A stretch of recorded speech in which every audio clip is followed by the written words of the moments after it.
Мысалы, ораза ұстап жүрген адам ауру, асқынып, бір қатты қиын жағдайға ұшыраған кезде, ол демала алмай қалса, болмаса қатты бір қиналып, өміріне қауіп төнген жағдайда оны тоқтатуына бола ма? Және бұл тоқтаған кезде оның соңғы оразасы қаза өтеу керек пе ол күнді? Әлде есептеле ме? Түсінікті. Әрине, ондай адам оразасын бұзады. Және де орнына басқа күні Рамазан айтып өткеннен кейін ұстап береді. Себебі бұл нәрсені Құран Кәрім Бақара сүресінде айтады. Емізулі әйел,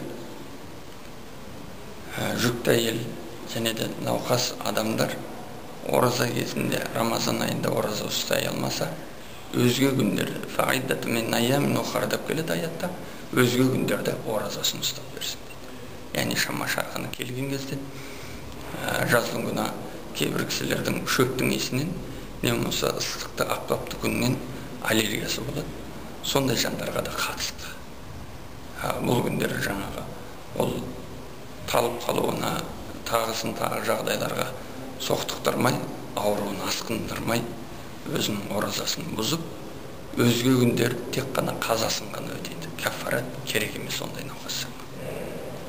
Жалпы мына қаза, осы Рамазан айында оразаның қазасын өтеу, ол қай кезде өтеу керек? Жаңа айттан кейін, бірден өтеу керек? Айттан кейін ләжі болса ертерек құтылу керек. Ертең күні өмір сүрмейтініміздің өзін Аллаға аян дүние. Бізге аян болса, мына жазға қыстың күніне таяу, күздің күні салқын күндер ұстап бере саламыз ау дейміз ғой. Бірақ қарыздың өтелген аз. Не асығу керек.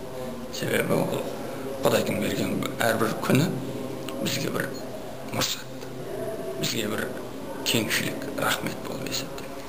Сол үшін қалай шама шарқымыз келді, дәл солай өту бізге міндет саналады. Рахмет.